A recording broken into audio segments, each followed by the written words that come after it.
Hello friends, welcome to Kannan info Tamil. நம்ம இன்னைக்கு என்ன டாபிக் பார்க்க போறோம் அப்படின்னா, இந்தியா வாங்கியிருக்க ரஃபேல் போர் விமானம் F-35 லைட்னிங் 2 விமானத்தை விட விலை அதிகமானது. அது மட்டும் இல்லாம ரஃபேல் போர் விமானம் ஒரு 4.5 ஜெனரேஷன் விமானம். அதுவே F-35 லைட்னிங் 2 விமானம் ஒரு அதிநவீன 5th ஜெனரேஷன் ஃபைட்டர் ஜெட். தற்போதைய நிலையில் இந்த விமானம் தான் உலகின் தலை சிறந்த விமானமா கருதப்படுது. இப்படி இருக்கும் பொழுது இந்தியா எதற்காக ஒரு அதிநவீன 5th ஜெனரேஷன் ஃபைட்டர் ஜெட்டை விட்டுட்டு விலை அதிகமான ஒரு 4.5 ஜெனரேஷன் விமானத்தை வாங்கியிருக்காங்க அப்படின்னு உங்களுக்குள் கேள்வி எழலாம். இந்தியாவின் இந்த முடிவுக்கு 2 முக்கியமான காரணங்கள் இருக்கு. இந்த வீடியோல அது என்ன முக்கியமான 2 காரணங்கள் அப்படின்னு பார்க்கலாம். அடுத்து ரஃபேல் போர் விமானம் மற்றும் F-35 லைட்னிங் 2 விமானத்தோட கேப்பபிலிட்டிஸை கம்பேர் பண்ணி எந்த விமானம் சிறந்தது அப்படின்னு பார்க்கலாம். நம்ம சேனல்ல டிஃபென்ஸ் ரிலேட்டடா தினம் ஒரு வீடியோ பப்ளிஷ் பண்ணிட்டு இருக்கோம். உங்களுக்கு டிஃபென்ஸ் ரிலேட்டடான டாபிக்ஸ் பிடிக்கும்னா நம்ம சேனலை சப்ஸ்கிரைப் பண்ணி சப்போர்ட் பண்ணுங்க. நீங்க பண்ற ஒவ்வொரு சப்ஸ்கிரிப்ஷனும் எனக்கு அடுத்தடுத்த வீடியோஸ் போடுறதுக்கு ஒரு மோட்டிவேஷனா இருக்கும். முதல்ல ரஃபேல் போர் விமானம் மற்றும் F-35 லைட்னிங் 2 விமானத்தோட கேப்பபிலிட்டிஸை கம்பேர் பண்ணி பார்க்கலாம். பிறகு எதற்காக இந்தியா F-35 லைட்னிங் 2 விமானத்தை வாங்காமல் ரஃபேல் போர் விமானங்களை வாங்கியிருக்காங்க அப்படிங்கிறது குறித்து பார்க்கலாம். ரஃபேல் போர் விமானம் ட்வின் இன்ஜின் கொண்ட மல்டி ரோல் ஃபைட்டர் ஜெட். இந்த விமானத்தை டசால்ட் ஏவியேஷன் அப்படிங்கிற நிறுவனம் தயாரிச்சிருக்காங்க. ரஃபேல் போர் விமானம் 2001 இருந்து பிரெஞ்சு விமானப்படை மற்றும் கடற்படையில பயன்படுத்தப்பட்டு வருது. அதுவே அமெரிக்காவின் F-35 லைட்னிங் 2 விமானம் ஒரு சிங்கிள் இன்ஜின் ஸ்டெல்த் தொழில்நுட்பம் கொண்ட மல்டி ரோல் ஃபைட்டர் ஜெட். இந்த விமானத்தை அமெரிக்காவின் லாக்ஹீட் மார்டின் நிறுவனம் தயாரிச்சிருக்காங்க.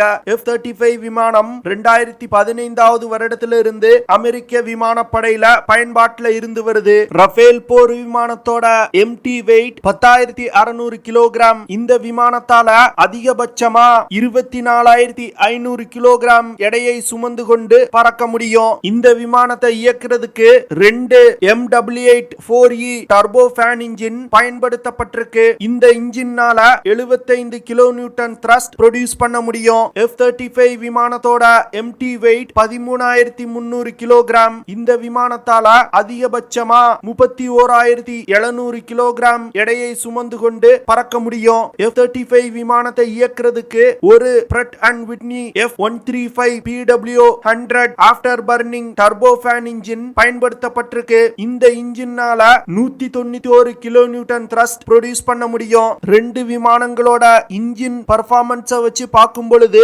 F-35 விமானத்தோட இன்ஜின் மிக சிறப்பா செயல்படுது. F-35 விமானத்துல சிங்கிள் இன்ஜின் இருந்தாலும் மிக அதிகமான த்ரஸ்ட ப்ரொடியூஸ் பண்ணுது. இதனாலதான் ரஃபேல் போர் விமானத்தை விட அதிகமான எடையை சுமந்து கொண்டு F-35 விமானங்கள் பறக்குது.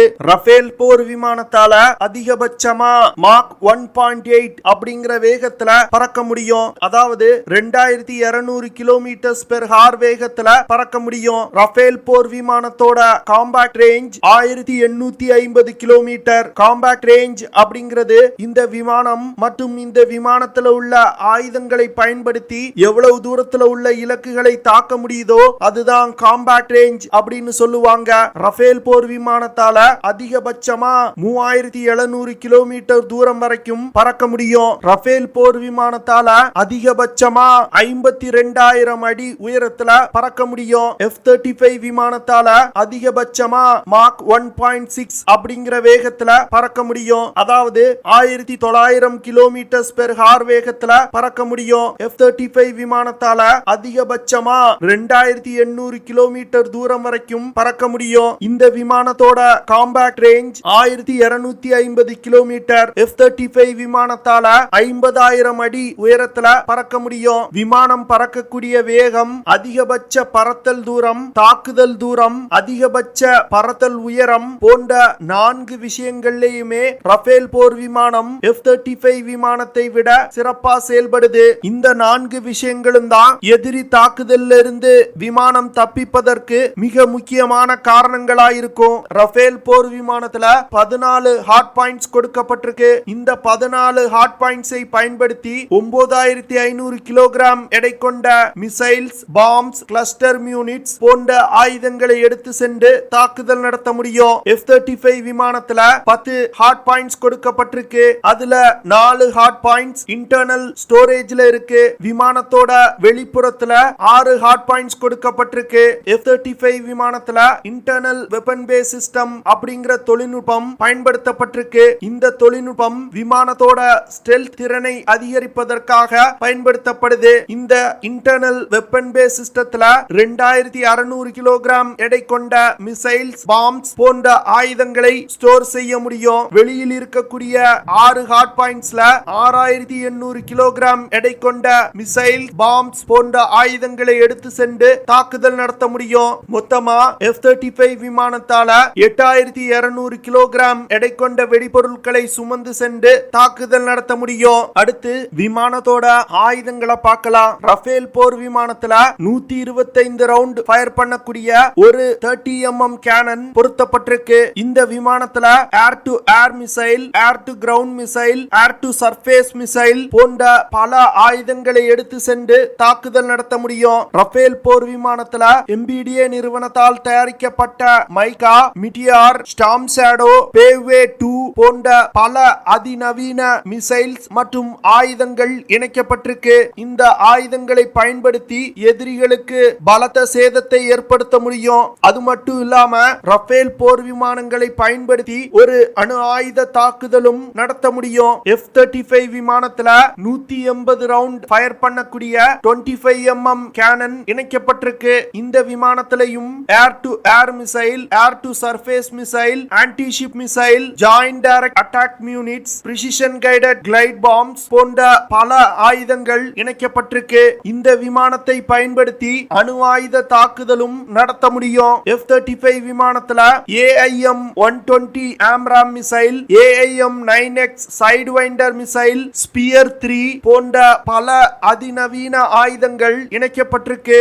2 விமானங்கள்ல இருக்கக்கூடிய ஆயுதங்களை வச்சு பார்க்கும் பொழுது ரஃபேல் போர் விமானத்துல உள்ள ஆயுதங்கள் மிக சிறந்த ஆயுதங்களா இருக்கு. அதுவே F-35 விமானத்துல உள்ள அமெரிக்க தயாரிப்பு ஆயுதங்களும் உலகத்தரம் வாய்ந்ததுதான். ஆனா ரஃபேல் போர் விமானத்துல இருக்கக்கூடிய ஆயுதங்கள் சற்று சக்தி அதிகமானது அப்படின்னு நான் நினைக்கிறேன். 2 விமானங்களோட கேப்பபிலிட்டியை வச்சு பார்க்கும் பொழுது சில விஷயங்கள் F-35 விமானத்துல சிறப்பா இருக்கு, சில விஷயங்கள்ல ரஃபேல் போர் விமானம் சிறப்பா இருக்கு. ஆனா ரஃபேல் போர் விமானத்துல இல்லாத ஒரு கேப்பபிலிட்டி F-35 விமானத்துல இருக்கக்கூடிய ஸ்டெல்த் தொழில்நுட்பம். இந்த தொழில்நுட்பம் மூலமா F-35 விமானத்தால எதிரிகளின் எல்லைக்குள் நீண்ட தூரம் ஊடுருவி சென்று தாக்குதல் நடத்த முடியும். இந்த ஒரு விஷயத்தினால F-35 விமானத்தோட தாக்கும் திறன் ரஃபேல் போர் விமானத்தை விட அதிகமாகுது.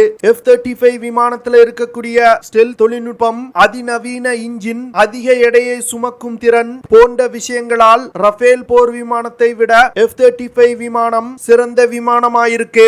ஒரு F-35A விமானத்தோட விலை 78 மில்லியன் அமெரிக்க டாலர். அதுவே இந்தியா வாங்கியிருக்க ஒரு ரஃபேல் போர் விமானத்தோட விலை 115 மில்லியன் அமெரிக்க டாலர். இவ்வளவு பிரைஸ் டிஃபரன்ஸ் இருக்கும் பொழுது எதற்காக இந்தியா F-35 விமானத்தை விட்டுட்டு ரஃபேல் போர் விமானத்தை வாங்கியிருக்காங்க அப்படின்னு உங்களுக்கு கேள்வி எழலாம். ரஃபேல் போர் விமானத்தை இந்தியா வாங்குறதுக்கு முக்கியமான காரணம் CPFH அப்படின்னு சொல்லக்கூடிய காஸ்பர் பிளையிங் கார். அதாவது ஒரு விமானத்தை இயக்குறதுக்கு 1 மணி நேரத்துக்கு எவ்வளவு செலவாகுமோ அதுதான் CPFH அப்படின்னு சொல்லுவாங்க. காஸ்பர் பிளையிங் கார் ரஃபேல் போர் விமானத்துல மிகவும் குறைவா இருக்கு. ஒரு விமானத்தை வெளிநாட்டில் இருந்து இறக்குமதி செய்யும் பொழுது இந்த காஸ்பர் பிளையிங் கார் மிகவும் ஒரு முக்கியமான விஷயமா பார்க்கப்படும். ஏன்னா விமானத்தோட விலை குறைவா இருந்தாலும் காஸ்பர் பிளையிங் கார் அதிகமா இருந்துச்சு அப்படின்னா விமானத்தை இயக்க ஆகும் செலவு மிக அதிகமா இருக்கும். அதனால விமானங்களை வாங்கும் பொழுது இந்த காஸ்பர் பிளையிங் கார் அப்படிங்கிற விஷயம் மிகவும் முக்கியமானது. F-35A விமானத்தை 1 மணி நேரம் இயக்குவதற்கு 33,000 அமெரிக்க டாலர்கள் செலவாகுது. இந்த செலவை 2023க்குள்ள 30,000 அமெரிக்க டாலரா குறைப்பதற்கு லாக்ஹீட் மார்ட்டின் நிறுவனம் முயற்சி செய்து வந்துகிட்டு இருக்காங்க. F-35 விமானத்துல காஸ்பர் பிளையிங் கார் அதிகமா இருப்பதற்கு முக்கியமான காரணம் இந்த விமானத்துல அட்டானமி லாஜிஸ்டிக் லாஜிஸ்டிக் இன்ஃபர்மேஷன் சிஸ்டத்துல ஃபால்ஸ் அலாரம் வருது.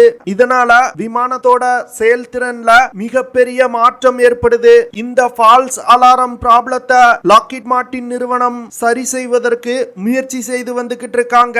அது மட்டும் இல்லாம 2025 வருடத்துக்குள் F-35 விமானத்தோட காஸ்ட் பெர் ஃபிளையிங் ஹார $25,000 மாற்றுவதற்கு லாக்ஹீட் மார்ட்டின் நிறுவனம் முயற்சி செய்து வந்துகிட்டு இருக்காங்க. ரஃபேல் போர் விமானத்தை ஒரு மணி நேரம் இயக்குவதற்கு 18,000 $21,000 செலவாகுது. F-35 விமானத்தை விட $12,000 கம்மியான செலவுல ரஃபேல் போர் விமானத்தை இயக்க முடியும். இந்த ஒரு காரணத்தினாலதான் ரஃபேல் போர் விமானம் ஒரு 4.5 ஜெனரேஷன் விமானமா இருந்தாலும் பரவாயில்லை அப்படின்னு சொல்லிட்டு அமெரிக்காவின் 5th ஜெனரேஷன் ஃபைட்டர் ஜெட்டை இந்தியா நிராகரிச்சிட்டாங்க. அடுத்து இந்தியா F-35 விமானத்தை வாங்காமல் இருப்பதற்கு இரண்டாவது காரணம் S-400 இந்தியாவிற்கு சீனா மற்றும் பாகிஸ்தான்ல இருந்து அணு ஆயுத தாக்குதலை தடுப்பதற்கு ஒரு உலகத்தரம் வாய்ந்த மிசைல் டிஃபென்ஸ் சிஸ்டம் தேவை. ஆனா அமெரிக்கா S-400 ஏர் டிஃபென்ஸ் சிஸ்டத்தை பயன்படுத்தும் நாடுகளுக்கு F-35 விமானத்தை விற்பனை செய்ய மறுக்கிறாங்க. அது மட்டும் இல்லாம இந்தியா ரஃபேல் போர் விமானங்களை வாங்கும் பொழுது இந்திய அமெரிக்க உறவுல ஒரு நம்பகத்தன்மை கிடையாது. ஆனா பிரான்ஸ் மற்றும் இந்தியாவுக்கு இடையே நல்ல ராணுவ ரீதியிலான உறவு இருக்கு. இதன் காரணமாகவும் இந்தியா F-35 விமானத்தை நிராகரித்துவிட்டு ரஃபேல் போர் விமானங்களை வாங்கியிருக்காங்க. இந்த ரெண்டு காரணங்களும் தான் மிகவும் முக்கியமான காரணம் அப்படின்னு நான் நினைக்கிறேன். வேற ஏதாவது காரணம் இருந்துச்சுன்னா கமெண்ட் பண்ணுங்க. ஓகே ஃப்ரெண்ட்ஸ், நம்ம வீடியோவோட நிறைவு பகுதிக்கு வந்துட்டோம். இதெல்லாம் தான் நான் உங்ககிட்ட ஷேர் பண்ணணும் அப்படின்னு நினைச்ச விஷயங்கள். ஐ ஹோப் நான் ஷேர் பண்ண விஷயங்கள் உங்களுக்கு பிடிச்சிருக்கும்னு நினைக்கிறேன். அப்படி பிடிச்சிருந்துச்சுன்னா ஷேர் பண்ணுங்க, லைக் பண்ணுங்க, கமெண்ட் பண்ணுங்க. மறக்காம நம்ம சேனலுக்கு சப்ஸ்கிரைப் பண்ணுங்க. அப்படியே அந்த பெல் நோட்டிபிகேஷனை கிளிக் பண்ணி ஆல்ங்கிற ஆப்ஷனை எனேபிள் பண்ணிக்கங்க. See you in the next video. Jai Hind.